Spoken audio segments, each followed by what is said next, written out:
Hello everyone. तो last class में हमने क्वांटम नंबर के बारे में स्टार्ट किया था और क्वांटम नंबर में मैंने आपको बताया था कि principal quantum number, azimuthal quantum number and magnetic quantum number क्या होते हैं, इनके बारे में हमने डिस्कशन कर लिया था।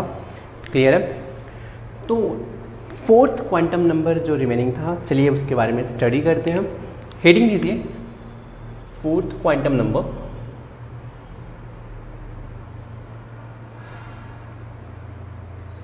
स्पिन क्वांटम नंबर, इसको हम लोग एस से रिप्रेजेंट करेंगे। चलिए, मैंने आपको लास्ट क्लास में ये बताया भी था, जैसे मान लीजिए कि सन है, सन के चारों साइड अगर अर्थ ऐसे रिवॉल्व करता है, आप ऐसे इमेजिन कर सकते हो, बहुत ही सिंपल सा इमेजिनेशन है कि अगर सन के चारों साइड में अगर ऐसे अर्थ रिवॉल्व करता है, आपने एक चीज़ ये भी पढ़ा होगा कि अर्थ अपने एक्सिस के अराउंड रोटेट भी करता है। क्लियर है? तो अर्थ का अपने एक्सिस के अबाउट रोटेशन भी होता है और साथ में इस पाथ पे रिवॉल्यूशन भी होता है। सिमिलरली आप कुछ ऐसा ही इमेजिन कर सकते हैं कि न्यूक्लियस है, न्यूक्लियस के सराउंडिंग में इलेक्ट्रॉन रिवॉल्व करता है, इस पाथ में, इस ऑर्बिट में रिवॉल्व करता है, प्लस ये अपने एक्सिस के अबाउट जस्ट रोटेट भी कर सकता है, स्पिन कर सकता है। तो ये स्पिन दो टाइप से हो सकता है, आप ऐसे इमेजिन करो कि क्लॉकवाइज हो सकता है या फिर एंटी क्लॉकवाइज हो सकता है। क्लियर है क्या? तो यहाँ से हम एक टर्म डिफाइन कर रहे हैं, स्पिन क्वांटम नंबर। तो स्पिन क्वांटम नंबर ये डिस्क्राइब करेगा कि इलेक्ट्रॉन का स्पिन कैसा है, मीन्स क्लॉकवाइज है या फिर एंटी क्लॉकवाइज है। तो चलिए इसमें बस एक लाइन लिख लीजिए स्पिन क्वांटम नंबर में। लिखिए इसमें वन लाइन कि it describes about spin off electron. It describes about spin off electron, that is it describes about spin off electron that is clockwise और एंटी क्लॉकवाइज, क्लॉकवाइज और anti clockwise. Clear है? तो ऐसे यार आपने देखा कि स्पिन की दो वैल्यू पॉसिबल है, आइदर क्लॉकवाइज और एंटी क्लॉकवाइज। इसलिए हम स्पिन को रिप्रेजेंट करते हैं, एस को रिप्रेजेंट करते हैं आइदर प्लस हाफ या फिर minus half. Plus half minus half का मतलब ये है कि आइदर, जस्ट ये रिप्रेजेंटेशन का मेथड है कि आइदर स्पिन क्लॉकवाइज हो सकता है या फिर स्पिन एंटी क्लॉकवाइज हो सकता है, या फिर आप चाहें तो ऐसे भी रिप्रेजेंट कर सकते हैं, डाउन अपवर्ड एरो और डाउनवर्ड एरो, ये भी चलेगा। क्लियर है क्या? तो स्पिन के दो वैल्यू होंगी, प्लस हाफ माइनस हाफ। जैसे आप यहाँ से रिलेट कर सकते हो कि स्पिन के दो वैल्यू हो सकते हैं, क्लॉकवाइज एंटी क्लॉकवाइज, वैसे ही स्पिन को हम प्लस हाफ माइनस हाफ लिख सकते हैं या फिर क्लॉकवाइज और एंटी क्लॉकवाइज लिख सकते हैं। चलिए आप ये नोट कर लें।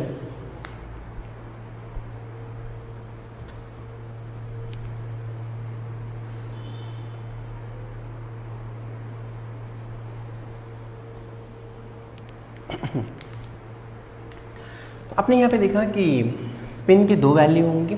कौन कौन से वैल्यू? तो स्पिन के दो वैल्यू प्लस हाफ और माइनस हाफ होंगे। तो यहाँ से एन एल एम, हमने ये क्वांटम नंबर लास्ट क्लास में नोटबुक में लिखा था और मैंने बोला था थोड़ा सा स्पेस आप छोड़ के रखना। तो नेक्स्ट स्पिन क्वांटम नंबर है एस, और हमेशा एस के दो वैल्यू होंगे। कौन कौन से? प्लस हाफ और माइनस हाफ। जैसे एम यहाँ पे 0 है तो इसके लिए स्पिन के value plus half minus half. यहाँ भी m 0 है तो यहाँ भी स्पिन का value plus half minus half. यहाँ भी s, मैं इसके लिए लिख रहा हूँ -1 के लिए, plus half minus half, plus half minus half, फिर इसके लिए प्लस हाफ माइनस हाफ। आप ऐसे चाहे तो सबके लिए नोट कर सकते हैं, तो इसलिए आप नोट कर लें कि फिर 0 के लिए आप यहाँ फिर से बोल सकते हैं प्लस हाफ माइनस हाफ, इस 0 के लिए फिर से plus half minus half, plus 1 के लिए प्लस हाफ माइनस हाफ, -2 के लिए value plus half minus 1 minus half, फिर -1 के लिए प्लस हाफ माइनस हाफ,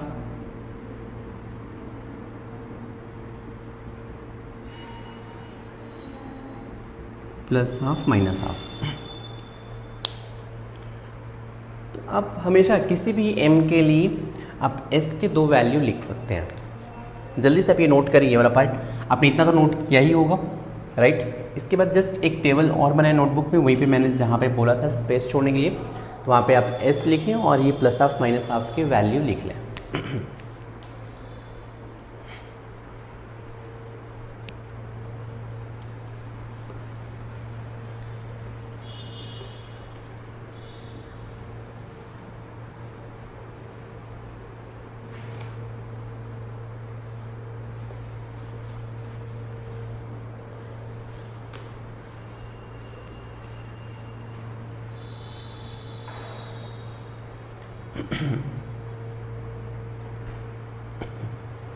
से आपने नोट कर लिया होगा, राइट।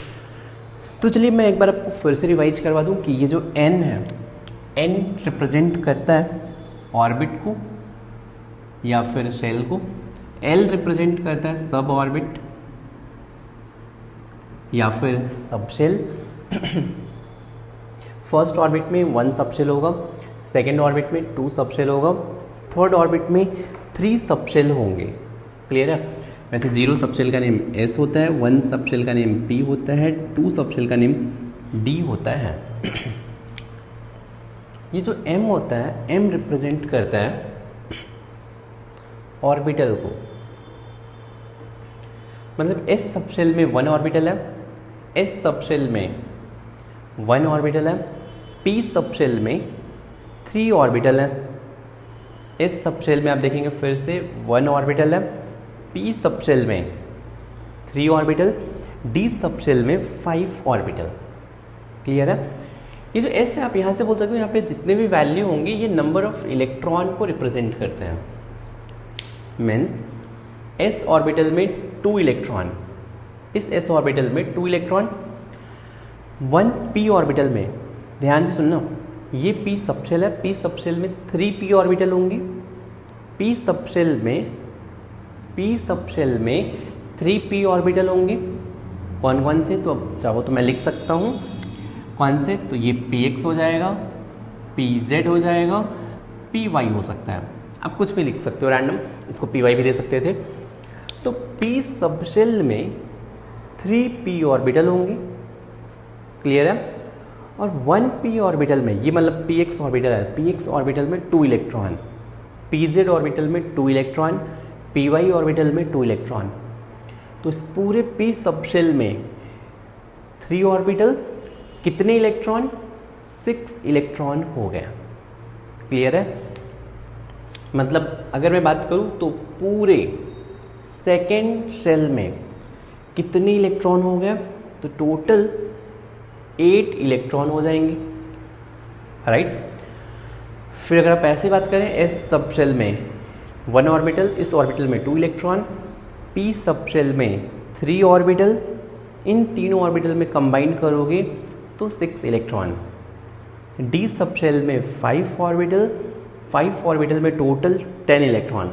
मीन्स थर्ड शेल में टोटल कितने इलेक्ट्रॉन, काउंट करो, 18 इलेक्ट्रॉन आ रहे हैं।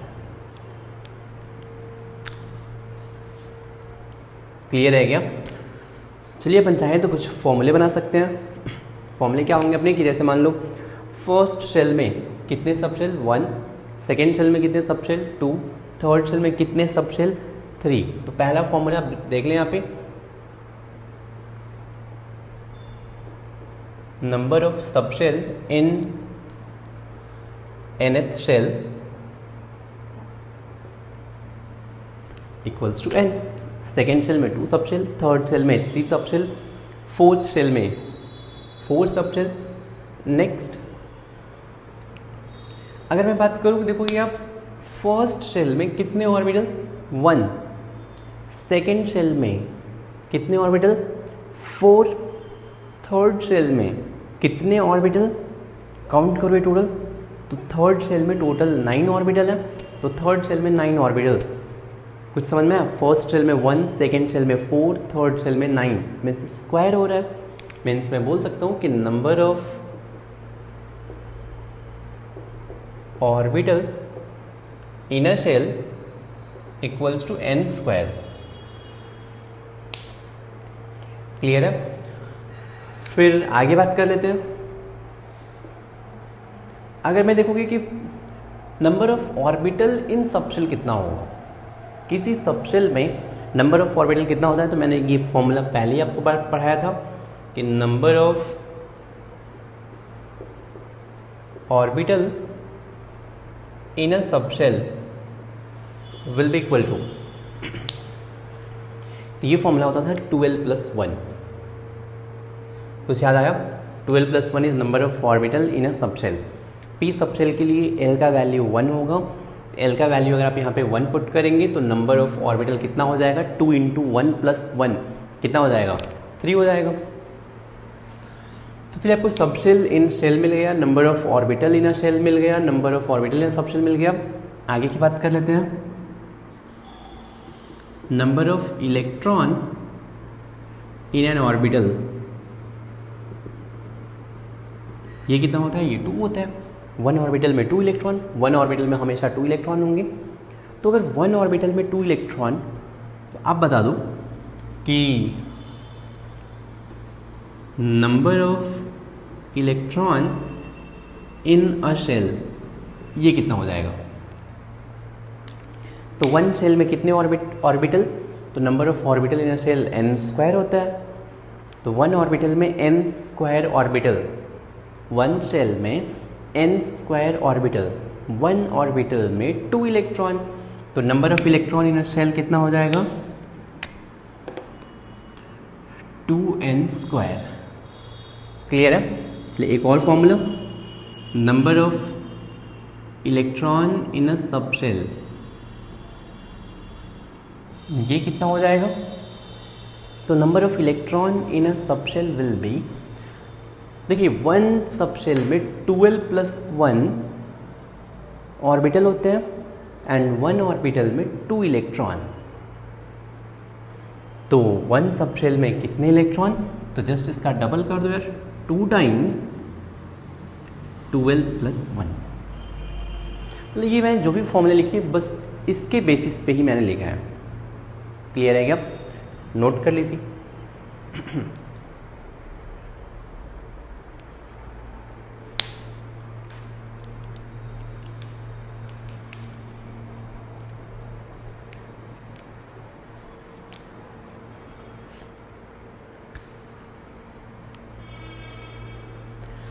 चलिए फिर आगे की बात कर लेते हैं। अगर आपने नोट कर लिया होगा या फिर आप चाहें तो वीडियो पॉज करके नोट कर लें।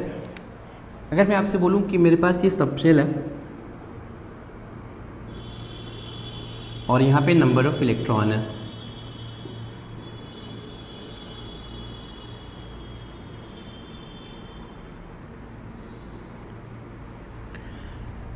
चलिए सबशेल अगर मैं मान लूँ कि S सबशेल है, एक बार चलो P मान लेते हैं, एक बार D मान लेते हैं, एक बार F मान लेते हैं। तो S सबशेल में कितने इलेक्ट्रॉन होंगे? S सबशेल के लिए वैसे मैं बता दूं L का वैल्यू 0 होता है। अब चलो मैं यहाँ पे चाहूँ तो लिख दूँ, अगर आपको L का वैल्यू चाहिए तो L का वैल्यू S के लिए 0, P के लिए 1, D के लिए 2, F के लिए 3 होता है। नंबर ऑफ इलेक्ट्रॉन आपको बताना है, तो आप जल्दी से लिखिए और ये ट्राई करें क्या होगा, फिल करें आप।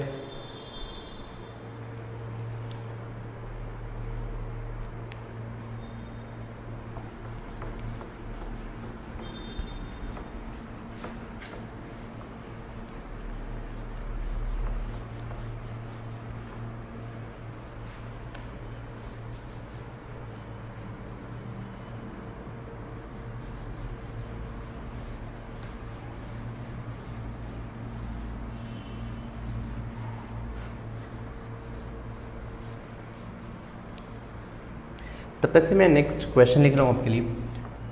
क्वेश्चन है which of the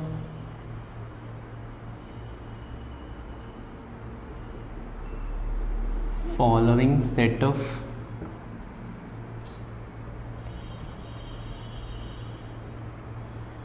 quantum number is not possible. First set है n equal to 5, l equal to 0, m equal to 0, s equal to 0।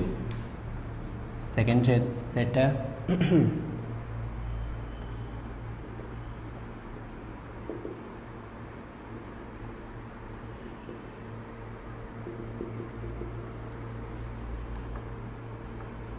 Third set n equal to 7, l equal to 4, m equal to 3, s equal to plus half.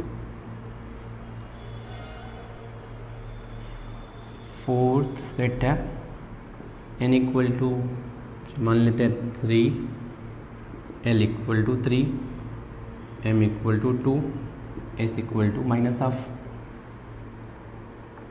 Fifth set है n equal to 5, l equal to 1, m equal to 2, s equal to plus half. Sixth n equal to 6, l equal to -1, m equal to -1, s equal to minus half. Seventh n equal to 4, l equal to 2, m equal to 1, s equal to plus half.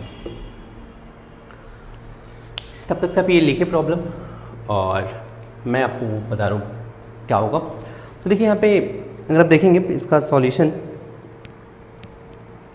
तो क्या होने वाला है, S subshell में वैसे formula होता है 2 times 12 plus 1 आप यूज़ कर सकते हैं। तो एस सबशेल में आपको 2 इलेक्ट्रॉन मिलेंगे। पी सबशेल में यह ध्यान रखिए ये सबशेल वर्ड है।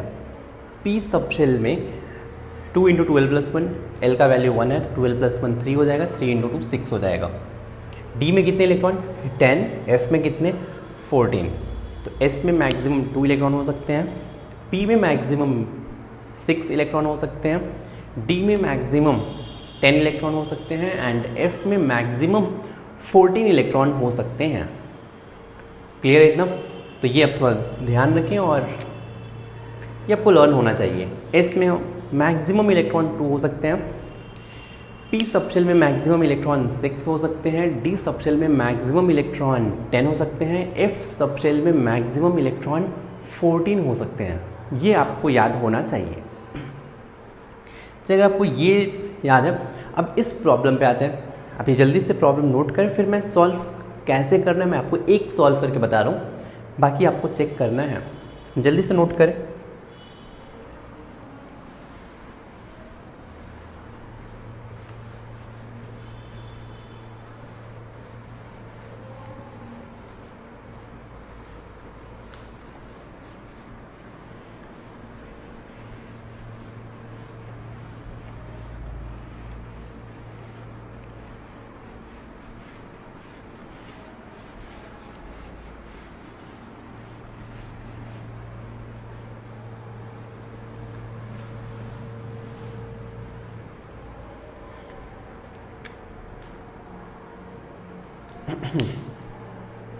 मैं आपको बस एक बता देता हूँ, तो कभी भी आ जाए कि इनमें से कौन सा क्वांटम नंबर पॉसिबल नहीं है। याद रखें n का कोई भी वैल्यू, n मीन्स कहाँ से कहाँ तक होता है 1 से इन्फिनिटी, कोई भी नेचुरल नंबर होगा। बस मैं फर्स्ट ऑप्शन आपको चेक करके बता देता हूँ। तो n का वैल्यू 5 है, तो n 5 तो करेक्ट है यार, पॉसिबल है n का 5। आपको ऐसे सोचना है ऐसे प्रॉब्लम में कि n 5 अगर है, अगर मान लीजिए number of principal quantum number 5 दे दिया तो L का कौन कौन सा वैल्यू पॉसिबल है, L 0 1 2 3 4 ये सारे वैल्यू पॉसिबल है। यहाँ पे L क्या दिया है 0। क्या इनमें से कोई L है क्या? अगर n 5 है तो L 0 1 2 3 4 होगा, इनमें से ही कोई वैल्यू होगा। तो L 0 दिया है, मीन्स ये करेक्ट है। अगर L 0 है, मैं जैसे बोल रहा हूँ आप वैसे ही सोचो, बहुत इजी होगा। अगर L 0 है तो M का कौन सा वैल्यू पॉसिबल है? तो अगर L 0 है तो M माइनस L से प्लस L तक होता है, तो M का वैल्यू सिर्फ 0 होगा। तो चलिए M 0 दिया है ये भी करेक्ट है। S का value always minus half plus half होता है। यहाँ पे क्या दिया है, S 0 दिया है, तो ये इसके कारण ये क्वांटम नंबर का सेट पॉसिबल नहीं है। क्लियर है क्या? इसलिए आपको ऐसे ही ट्राई करना है, जल्दी करें। 2 3 4 5 6 7 में ट्राई करें आप।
आई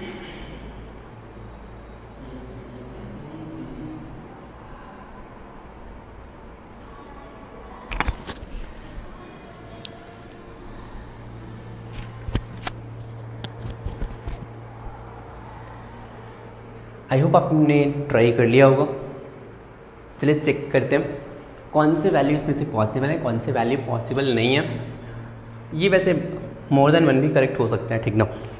तो चलिए सेकेंड ऑप्शन देखते हैं। सेकेंड n इक्वल टू 4 है। n अगर 4 है तो l कहाँ से कहाँ तक पॉसिबल है? 0 से n माइनस वन मीन 0 से 3 कोई भी वैल्यू पॉसिबल है। l तो यहाँ पे 2 है, करेक्ट है। l अगर 2 है तो m कहाँ से कहाँ तक पॉसिबल है? -2 से +2। ये क्या दिया यार? 3 दिया यार, पॉसिबल नहीं है, तो ये भी पॉसिबल नहीं है।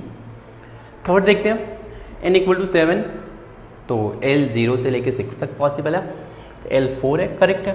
l अगर 4 है तो m -4 से +4 कोई भी वैल्यू पॉसिबल है, m 3, करेक्ट है।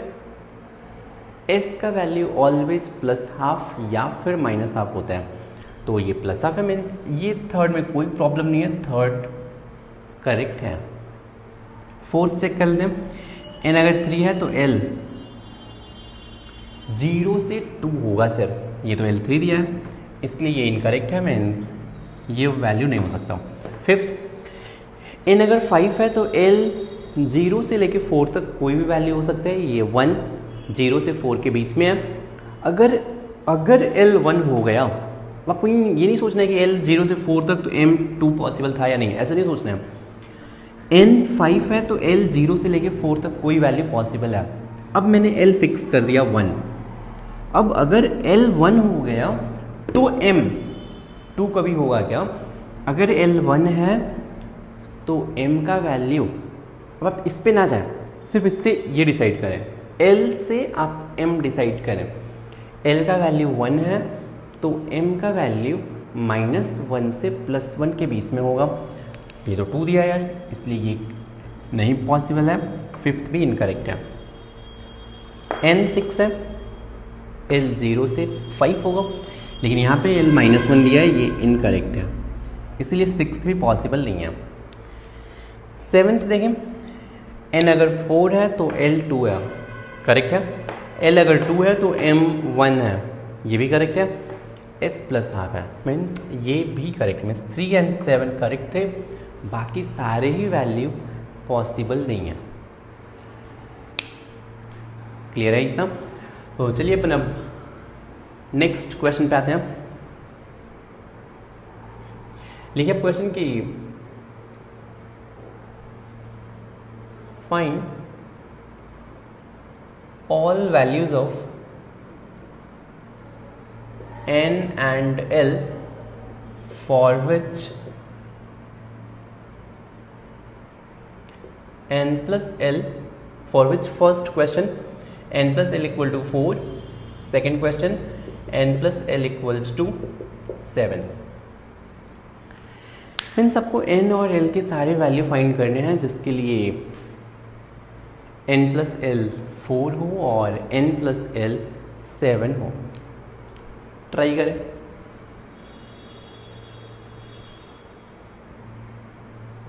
आप चाहें तो वीडियो पॉज करके ट्राई कर सकते हैं, या फिर अगर किसी को नहीं समझ में आ रहा है कैसे ट्राई करना है, तो मैं फर्स्ट प्रॉब्लम सॉल्व कर देता हूँ, सेकंड आप देख के सॉल्व करें। देखो यार, n plus l 4 है। देखो क्या क्या पॉसिबल वैल्यूज हैं।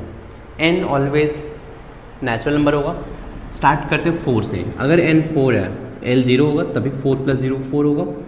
n अगर 3 हो गया तो ये 1 होगा, अगर ये 2 हो गया तो भी ये 2 होगा, 1 होगा तो ये 3 होगा। n सिर्फ नेचुरल नंबर ही होता है, तो नेचुरल नंबर 4 3 2 1 पॉसिबल है।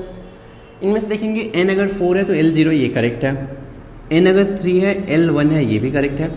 लेकिन अगर n 2 है तो क्या कभी l 2 हो सकता है? अगर n 2 है तो l ऑलवेज 0 and 1 होगा, मीन्स ये करेक्ट नहीं है। n अगर 1 है तो l ऑलवेज 0 होगा, तो ये भी करेक्ट नहीं है, मीन्स सिर्फ कौन कौन से वैल्यू पॉसिबल है? 4 0 and 3 1। अब आप सेकेंड ट्राई करें।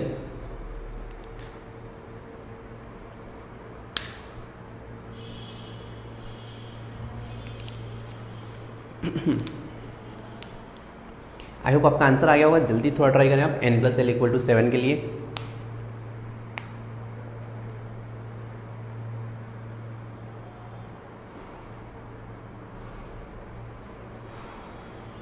चलिए यहाँ पे देख लेते हैं। यहाँ पे अगर n प्लस एल 7 है, अगर आपने नहीं सॉल्व किया तो आप चाहें तो वीडियो पॉज कर लें और वीडियो पॉज करके फिर आप सॉल्व करें। n प्लस एल अगर 7 है तो n का वैल्यू अगर 7 है तो l का वैल्यू फिर 0 लेना पड़ेगा। अगर n 6 है तो l 1 लेना पड़ेगा। 5 है तो 2 लेना पड़ेगा। 4 है तो 3 लेना पड़ेगा। 3 है तो 4 लेना पड़ेगा। 2 के लिए 5, 1 के लिए 6। n की यही वैल्यू पॉसिबल है 1 से 7। लेकिन इनमें भी आप देखिए कौन कौन से पॉसिबल हैं, कौन से पॉसिबल नहीं है। फर्स्ट पॉसिबल है, सेकंड पॉसिबल है, थर्ड पॉसिबल है, फोर्थ पॉसिबल है, फिफ्थ पॉसिबल नहीं है। बिकॉज अगर n 3 है तो l 4 नहीं हो सकता, n 2 है तो l 5 नहीं हो सकता, n 1 है तो l 6 नहीं हो सकता। इसलिए कौन से वैल्यूज़ पॉसिबल है? ये 4 वैल्यू पॉसिबल हैं। एक बार जल्दी से देख लें आप। क्लियर है?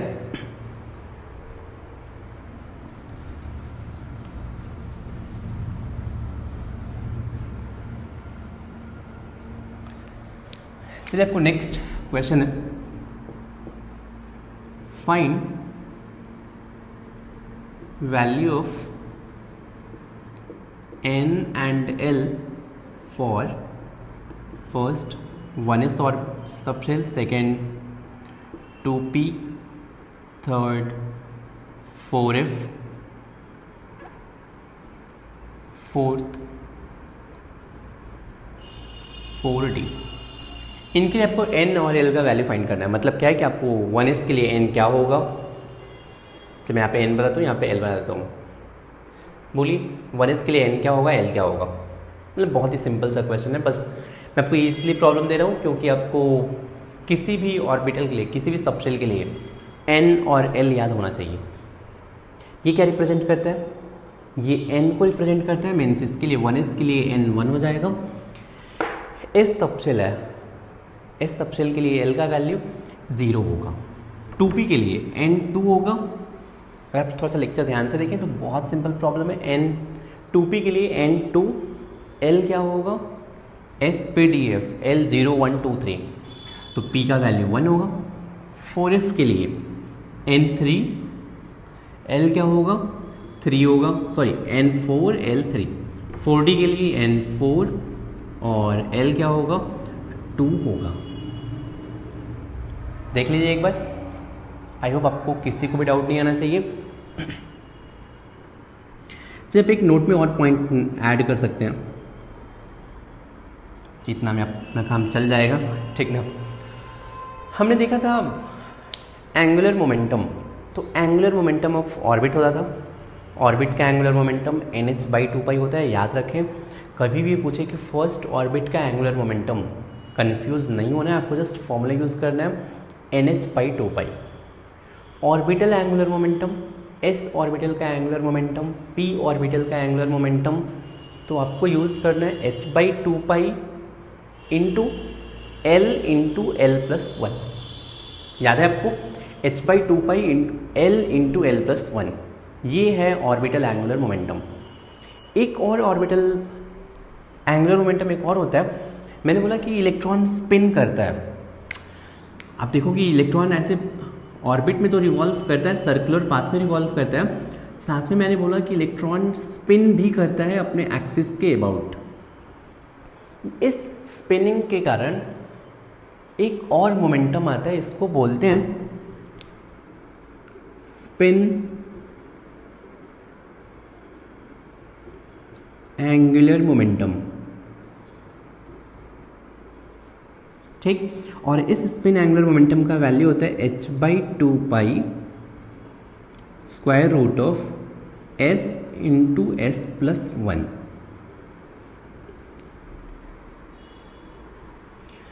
तो फिर से ये spin angular momentum of electron है। याद रखिए ये ऑफ, मैं यहाँ पे लिख देता हूँ स्पिन एंगुलर मोमेंटम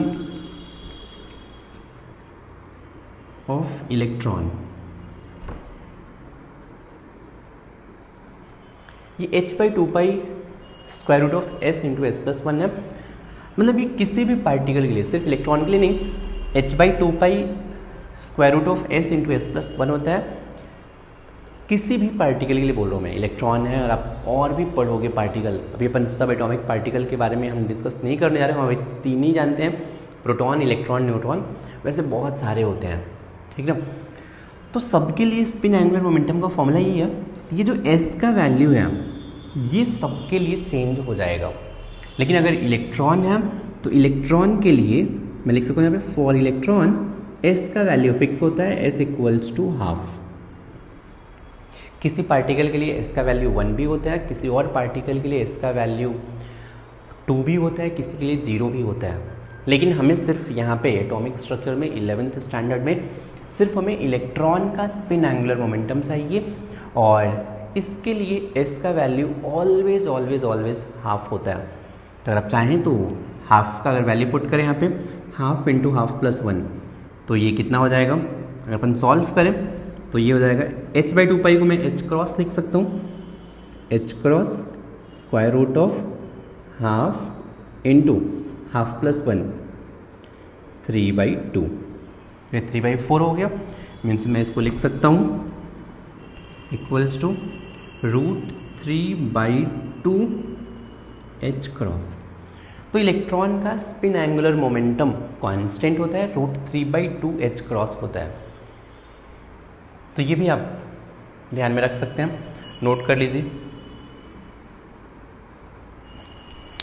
कोई और पार्टिकल होगा आपके जेई सिलेबस में, है ही नहीं कोई और पार्टिकल का स्पिन एंगुलर मोमेंटम। अगर होगा तो इसका वैल्यू चेंज होगा, लेकिन फिर हमें पढ़ना ही नहीं है। जल्दी से आप नोट करें।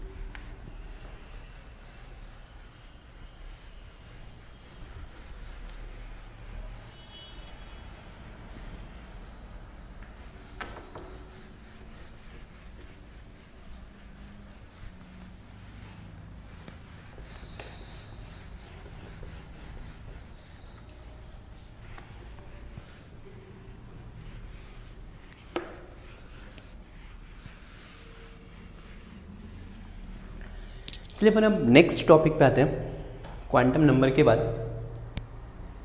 अब हमारा नेक्स्ट जो इम्पॉर्टेंट टॉपिक है ये है इलेक्ट्रॉनिक कन्फिग्रेशन।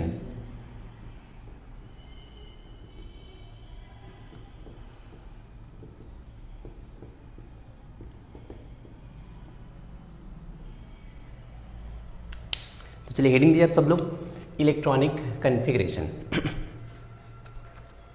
देखो यार, इलेक्ट्रॉनिक कन्फिग्रेशन क्या होता है मैं आपको ये बता दूं कि देखिए, हमने पढ़ा है कि एटम होता है, एटम के अंदर ऑर्बिट होता है, ऑर्बिट के अंदर सब ऑर्बिट होता है या सबशेल बोलते हैं, सबशेल के अंदर ऑर्बिटल होता है, ऑर्बिटल के अंदर इलेक्ट्रॉन होता है।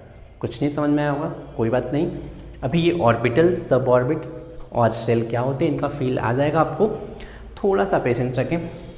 तो आपको पता है इलेक्ट्रॉन कहाँ पे होता है, तो इलेक्ट्रॉन ऑलवेज ऑर्बिटल में प्रेजेंट रहता है।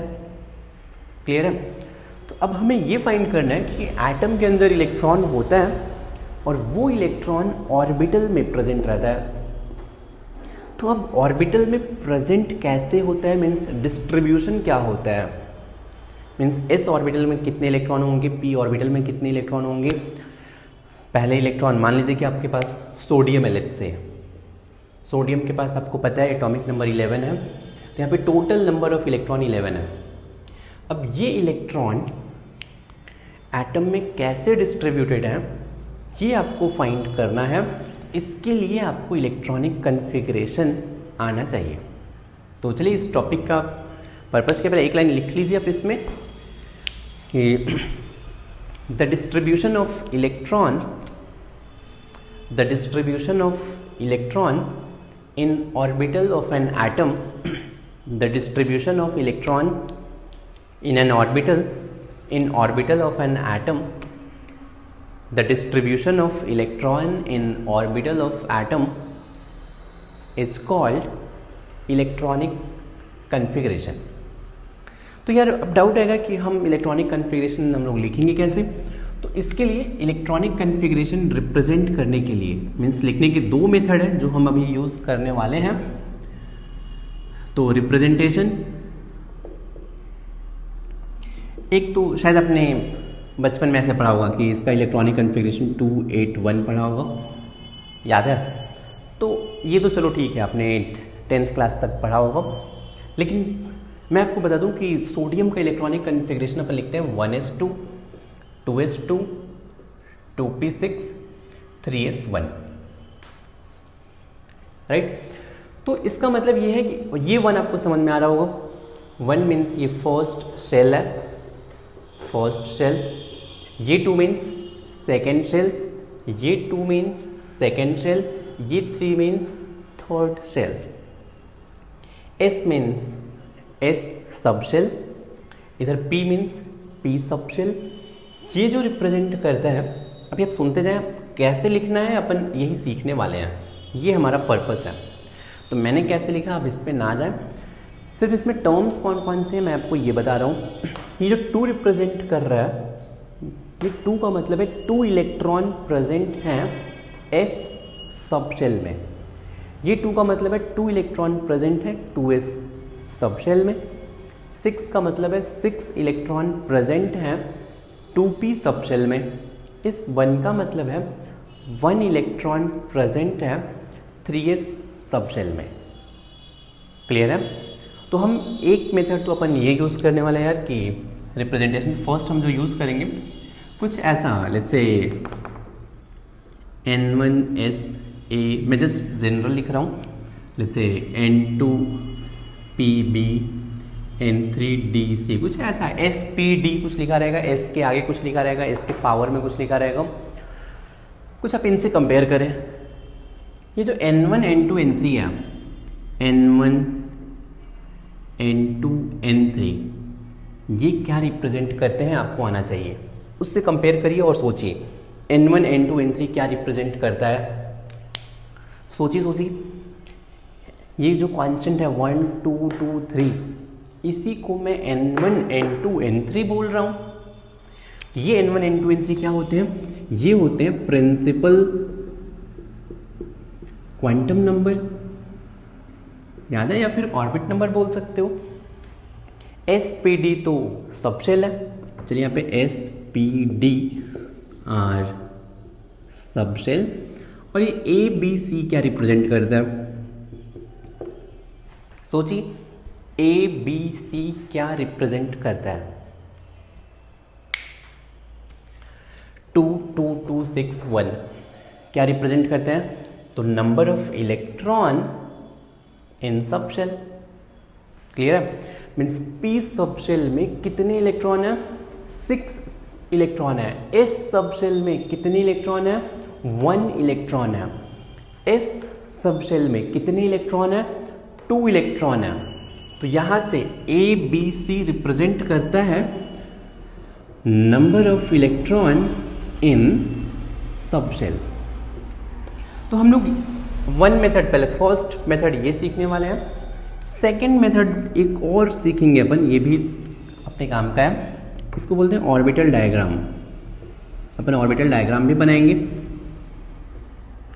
ऑर्बिटल डायग्राम का मतलब है, जैसे मान लीजिए कि S सब शेल है, अपन S के लिए बॉक्स बनाते हैं, 1 ऑर्बिटल के लिए 1 बॉक्स। S सब शेल में 1 ऑर्बिटल होता है, 1 बॉक्स बना देंगे। P सब शेल में कितने ऑर्बिटल, तो P सब शेल में आपको पता है 3 ऑर्बिटल होते हैं, Px, Py, Pz।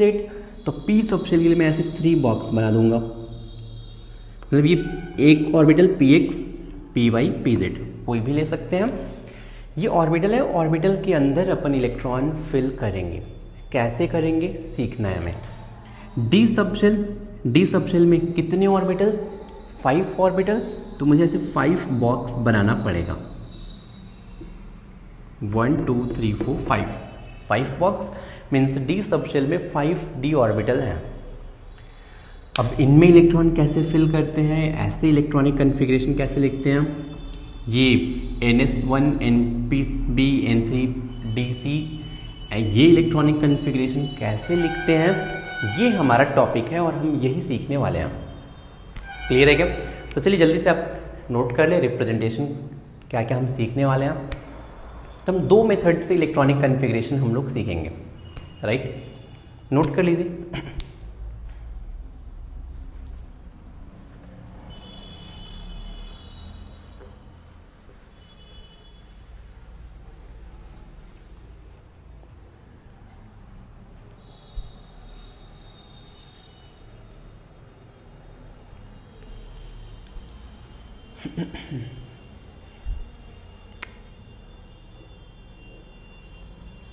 मुझे लग रहा है आपने नोट कर लिया होगा।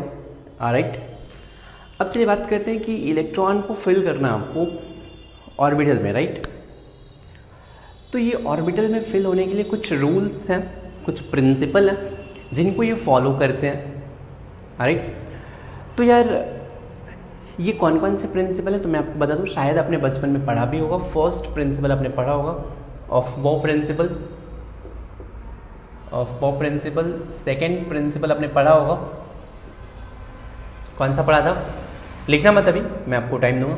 Pauli's exclusion principle and third कौन सा आपने शायद पढ़ा होगा? Hunts rule of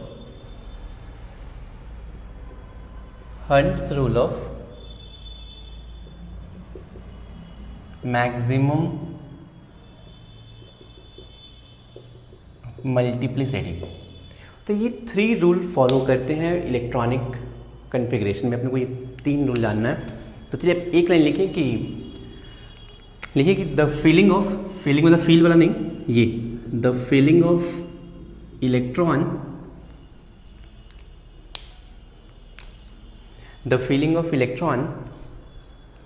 the feeling of electron in orbital of atom,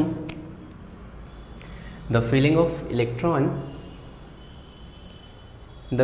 electron in orbital of atom takes place according to the feeling of electron in orbital of atom takes place according to the feeling of electron in orbital of atom takes place according to first Aufbau principle. अब ये note कर लें, first takes place according to first Aufbau principle, second Pauli's exclusion principle, third Hund's rule of maximum multiplicity. ये आप note कर लें। और ये तीनों प्रिंसिपल क्या हैं, ये 1 बाय 1 हमें पढ़ना है। तो पहले अपन को ये पढ़ना पड़ेगा, फिर आप इलेक्ट्रॉनिक कन्फिग्रेशन लिख सकते हो। तो लिख लीजिए अब जल्दी से कि फर्स्ट है ऑफ बॉ प्रिंसिपल, सेकेंड है Pauli's exclusion principle and third है Hund's rule of maximum multiplicity.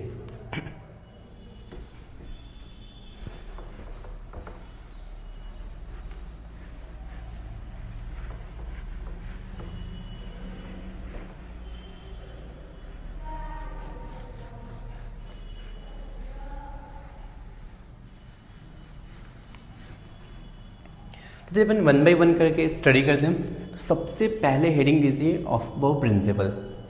तो मैं ये दोनों फिर अरेंज कर देता हूँ। हेडिंग दिया ऑफ बॉ प्रिंसिपल।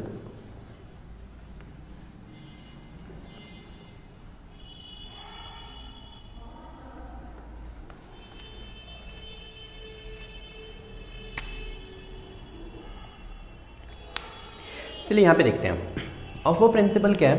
देखिए बहुत ही सिंपल सा प्रिंसिपल है। अगर मैं इसको एक्सप्लेन करूँ, इसका बेसिक पहले मैं प्रिंसिपल एक्सप्लेन कर देता हूँ, फिर लिखेंगे इसका डेफिनेशन क्या है। आपको मैंने एक चीज़ बताया कि अगर आप रिलेट करना चाहो तो मैंने आपको बताया था फर्स्ट पेज पे एक लाइन लिखो, attraction increases, stability increases, stability increases, energy decreases. मतलब आपको इतना पता है कि अगर एनर्जी डिक्रीज होगा तो स्टेबिलिटी इंक्रीज होगा। ये लाइन पता है, एनर्जी डिक्रीजेज स्टेबिलिटी इंक्रीजेज। फिर से, एनर्जी डिक्रीजेज स्टेबिलिटी इंक्रीजेज, ये लाइन पता है। अब सोचना कि मान लो आपके पास दो ऑर्बिटल हैं, ऐसे जस्ट आपको एक्सप्लेन कर रहा हूँ, आप खुद ये प्रिंसिपल खुद बता सकते हो। मान लीजिए ऑर्बिटल है ए, दूसरा ऑर्बिटल है बी। किसी इलेक्ट्रॉन को, चलो इलेक्ट्रॉन को मैं जस्ट ऐसे रिप्रेजेंट कर रहा हूँ हाफ एरो से, इलेक्ट्रॉन को ऑर्बिटल में जाना है।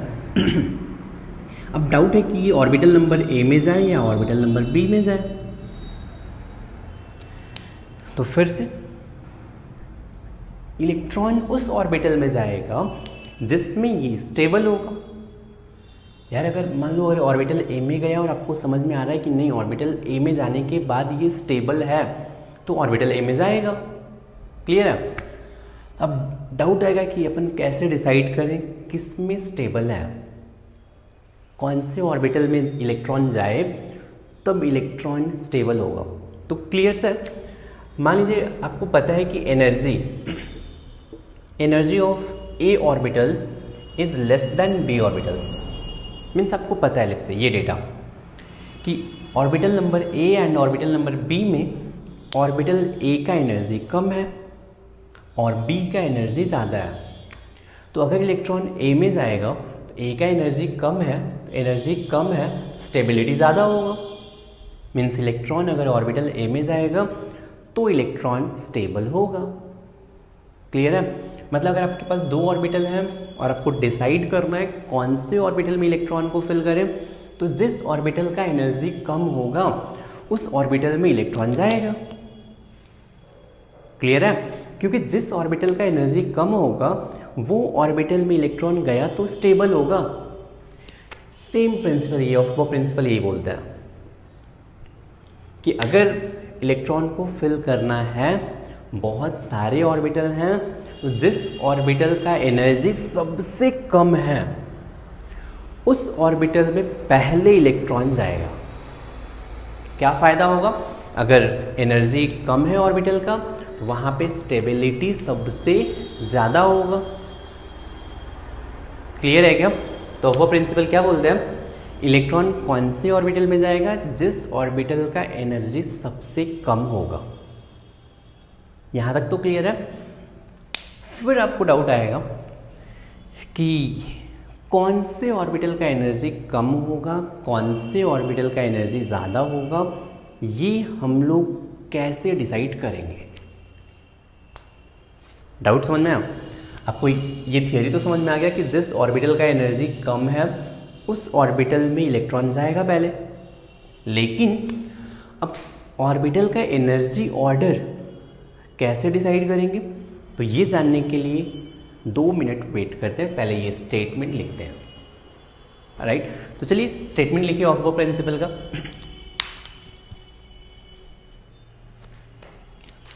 हेडिंग दीजिए ऑफ बो प्रिंसिपल और इसमें लिखिए कि the electrons are field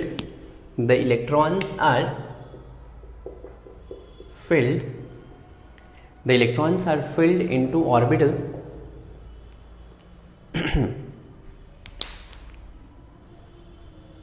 the electrons are filled into orbital of an atom according to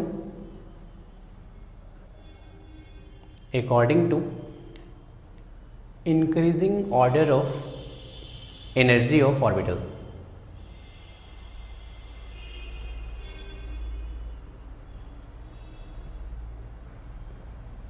According to increasing order of energy of orbital, हो गया, according to increasing order of energy of orbital।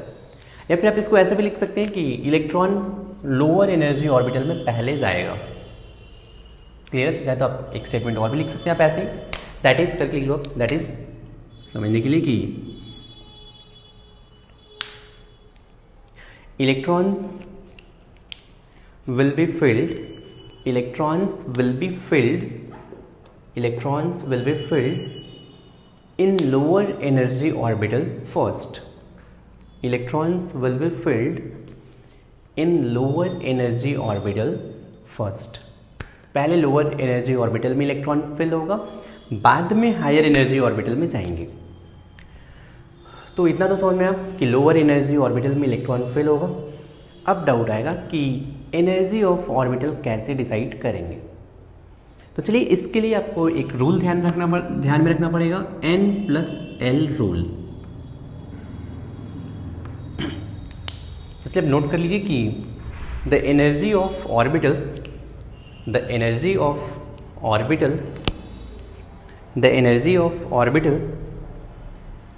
is decided by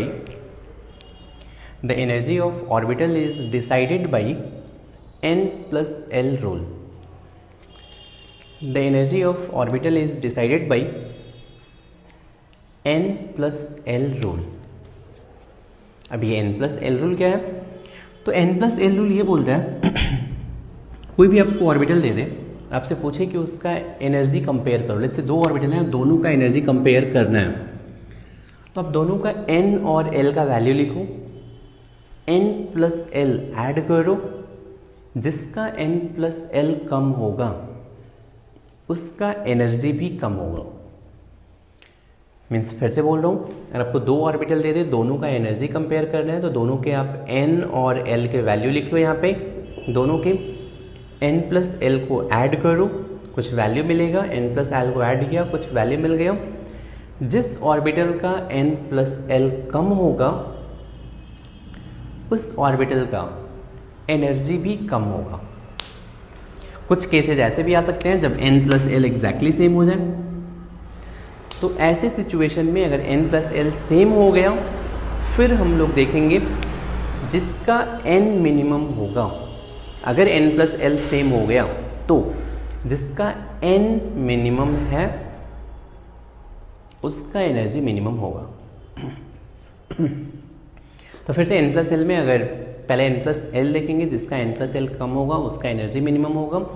अगर ये N+L same हो गया, फिर क्या देखेंगे, N का वैल्यू देखेंगे, जिसका N का वैल्यू मिनिमम है उसका एनर्जी मिनिमम होगा। क्लियर है क्या? तो चलिए नोट कर लीजिए, लिखिए कि दिस रूल स्टेट्स दैट, ये N+L रूल क्या है, लिखिए कि this rule states that orbital having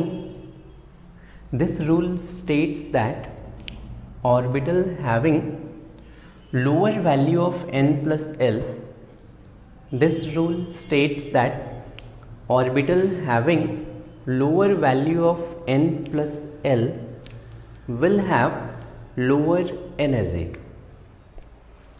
This rule states that orbital having lower value of N+L will have lower energy. Clear है? आगे कंटिन्यू करें कि if N+L is same,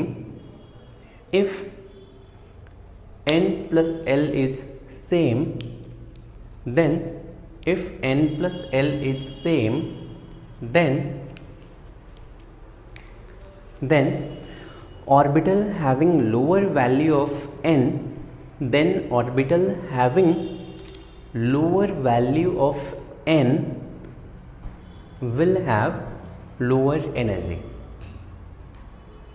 If N+L value is same, then orbital having lower value of N will have lower energy. Clear? जैसे मान लीजिए आपको compare करना है 1s एंड 2s में किसका एनर्जी कम है, और चलिए मान लीजिए मैं 2p भी ले लेता हूँ। तो अगर आप यहाँ पे n का वैल्यू लिखे हैं, 1s के लिए n का वैल्यू 1 है, 2s के लिए n का वैल्यू 2, 2p के लिए 2, l का वैल्यू 0, s के लिए l का वैल्यू 0, p के लिए l का वैल्यू 1 है। आप n+L ऐड करें, 1 + 0 1, 2 + 0 2, 2 + 1 3 है। तो आप देख रहे हैं कि N+L इंक्रीज हो रहा है, मीन्स इनका एनर्जी ऑर्डर भी क्या होगा, इंक्रीज होगा। तो सबसे मिनिमम एनर्जी 1s का है, तो इलेक्ट्रॉन पहले किस में आएगा, 1s में। 1s फिल हो गया, फिर किस में जाएगा, 2s में। 2s फिल हो गया, फिर किस में जाएगा, 2p में। क्लियर है क्या? एक बार जल्दी से देख लें। और चलिए आज के लिए इतना ही। नेक्स्ट क्लास में अभी n+l रूल का थोड़ा और एप्लीकेशन देखेंगे। ऑफ प्रिंसिपल से भी अपन इलेक्ट्रॉनिक कन्फिग्रेशन लिखने का ट्राई करेंगे, और फिर Pauli's exclusion principle and hunts rule of maximum multiplicity भी नेक्स्ट क्लास में स्टडी करेंगे। क्लियर है? तो चलिए आज के लिए इतना ही। Thank you.